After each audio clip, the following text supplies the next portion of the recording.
The village of Dalton is more than $3.5 million in the hole. Mayor Tiffany Henyard is accused of misusing money, and today she's nowhere to be found. Very, very diligently, very hard under difficult circumstances to get as much information as we could to share with you. She thinks she's going to jail. I'm also a former Cook County Sheriff for the Department of Corrections, and I suggest that she go and take a tour of that facility so she can see what's... Corruption within positions of power is hardly a new issue, but Mayor Tiffany Henyard has seemingly taken it to unprecedented levels. With the media and law enforcement now investigating her, Henyard is beginning to face the consequences of her long-standing history of evading accountability. Over the years, she used every possible tactic to stay ahead. But now, the pressure is mounting, and nothing seems to be working in her favor. The saga of Tiffany Henyard's rise to power began when the Board of Trustees appointed her to complete the remaining term of the late Mayor Frank Zuccarelli. Under state election law, the Thornton Township Board had 60 days to select a successor to Zuccarelli, and several candidates were in the running.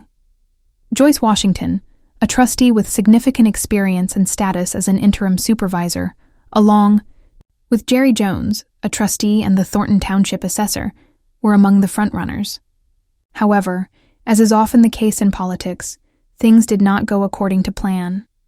Despite Washington and Jones being the leading candidates, the Board of Trustees was unable to agree on a single person to fill the position. With time running out, and the deadline fast approaching, Henyard, who had applied for the role sometime earlier, was nominated as a last-minute alternative.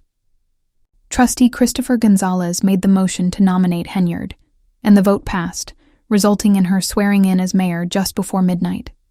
Notably, Henyard had initially been excluded from the first round of nominations, which should have raised suspicion. Initially, trustees, including Gonzalez, were focused on other candidates, but as time ran out, Gonzalez took a gamble, hoping that Henyard's nomination would unite the board and prevent the decision from being handed over to the public. His last-minute decision ultimately led to Henyard's appointment. When Henyard first assumed office, her public debut was promising. She addressed the Board of Trustees, expressing gratitude for her appointment and pledging to work hard and responsibly for the people of Thornton Township. I pledge to the residents of Thornton Township, the elected officials, the Board of Trustees, and the entire staff that we will work hard and have an honest and responsible fiscal year, she said in her speech. I am a public servant, and I will always keep people first. For a short while, everything seemed to be going well. Henyard's leadership appeared competent, and her rhetoric was centered on transparency and public service. However, things quickly took a turn when rumors began circulating that Henyard harbored personal grudges against certain individuals who were close to the late Mayor Zuccarelli, especially those who had helped him in his role. The accusations suggested Henyard felt intimidated by these long-standing figures and was unwilling to accept their help. Her insecurity began to show through in her actions. One of her first moves as mayor was to dismiss key employees, including Jessica Jones. In a shocking and abrupt decision, the dismissal came without any explanation, catching many by surprise. The vote to remove Jones was swift and unanimous, with even those who had initially supported her backing the termination. Henyard's next move was just as bold. She fired Stephanie Weidman, again without clear reasoning. This time, the vote was more contentious, with the board split 4-1, with trustee Christopher Gonzalez as the lone dissenter. The controversial firings raised numerous questions. Why were 2 longtime employees removed without notice or explanation? Even the dismissed employees were in the dark about the reasons behind the decisions. One employee, shocked by the firing, texted Jerry Jones expressing disbelief. "I'm so sorry they let you go. It came out of left field. It hurts. I haven't been told why. I've reached out and am waiting for a meeting to figure out what went wrong." Despite the confusion and surprise, neither the Board of Trustees nor the public demanded an explanation from Henyard. This situation exposed the first cracks in her leadership. Her actions appeared driven more by personal insecurities than a true commitment to the residents of Thornton Township. It quickly became apparent that Henyard had not been appointed due to her qualifications or experience, but rather because of political maneuvering by the Board of Trustees, who sought to avoid a public vote. It also became clear that Henyard's leadership style was more authoritarian than collaborative.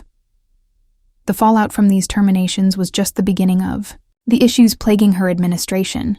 The Board of Trustees, initially hopeful that the leadership vacuum would be resolved quickly, now found themselves dealing with a mayor who was unpredictable and, in some cases, openly hostile toward those who had been in positions of power before. Public trust in her leadership quickly eroded, and many residents began to question whether she genuinely had their best interests in mind. Despite her public promises of serving the people and maintaining fiscal responsibility, Henyard's actions told a different story. By alienating key figures and removing experienced staff, without justification, she set the stage for even more controversy. Her swift rise to power may have been dramatic, but the consequences of her decisions are now catching up to her. As investigations into her actions continue, it remains confidential, sensitive papers that were in a common area. This morning, some of those documents were gone. Tiffany Henyard's recent actions have ignited a wave of controversy and heightened scrutiny, with her attempts to defend herself only raising more questions. In a statement, she explained that recent changes to the office space were necessary, due to heat issues affecting her work efficiency. She dismissed objections from Assessor Elston as an overreaction to trivial matters, asserting that the relocation of the assessor's office was part of a broader initiative aimed at prioritizing citizen services. However, critics quickly pointed out the lack of any official announcement or paper trail to support such claims, leading the community to question whether this was merely an excuse. Even some of her supporters have started to waver, with members of the township speaking out to criticize her decisions. One supporter, who spoke at length in her defense, mentioned that Henyard had never consulted them about any significant decisions, a vague defense that quickly shifted the focus away from the controversy at hand. Instead, one ally suggested that the media should stop focusing on critical investigations and instead highlight positive achievements, such as Thornton Township's receipt of the Government Finance Officers Association's Certificate of Achievement for Excellence in Financial Reporting. However, this attempt to shift the narrative from scrutiny to praise fell flat for many residents, as claims of success could not mask the growing discontent surrounding Henyard's leadership. As public dissatisfaction grew, Henyard's responses to criticism became more unusual, often laced with spiritual overtones and defensive posturing.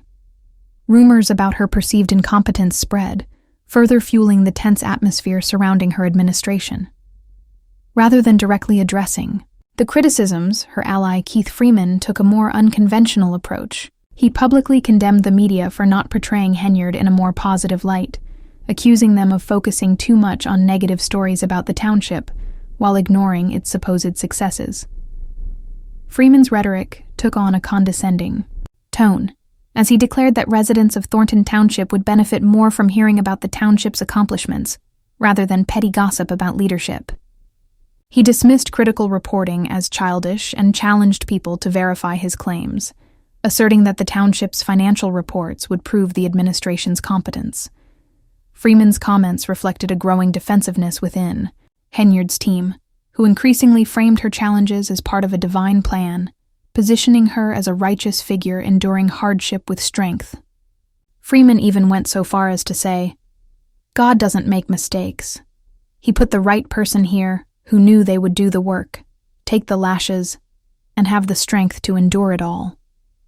This rhetoric painted Henyard as a virtuous figure enduring unfounded attacks. But many residents saw it as a way to deflect attention from growing concerns about her leadership. As public pressure mounted, Henyard adopted a new tactic to manage her image. She began hosting private meetings and limiting media access. When reporters were eventually allowed into some of these sessions, they noticed a troubling pattern. Henyard would abruptly end the meetings as soon as the media arrived, creating the impression that she was intentionally avoiding accountability. This move only fueled further speculation about her leadership style and whether she was actively hiding from public scrutiny. Meanwhile, tensions within the township office remained high.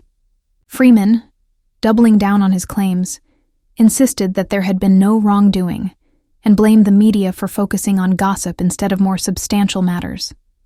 He even implied that critics of Henyard's leadership were either misinformed or maliciously attacking the administration without cause.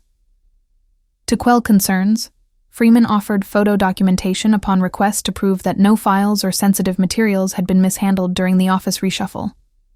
However, these offers did little to address the core complaints of residents and critics, many of whom felt that Henyard's administration was more focused on optics than effective governance.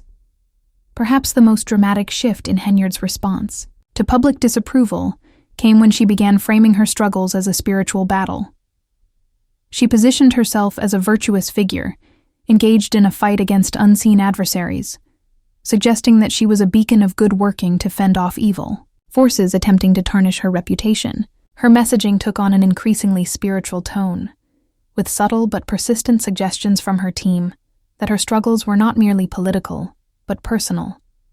They portrayed her critics as part of a larger scheme to undermine the positive work she claimed to be doing for the community. As Henyard's rhetoric became more religious, residents and reporters alike noticed that she was presenting herself as someone enduring not only political challenges, but a deeper, almost divine test of character.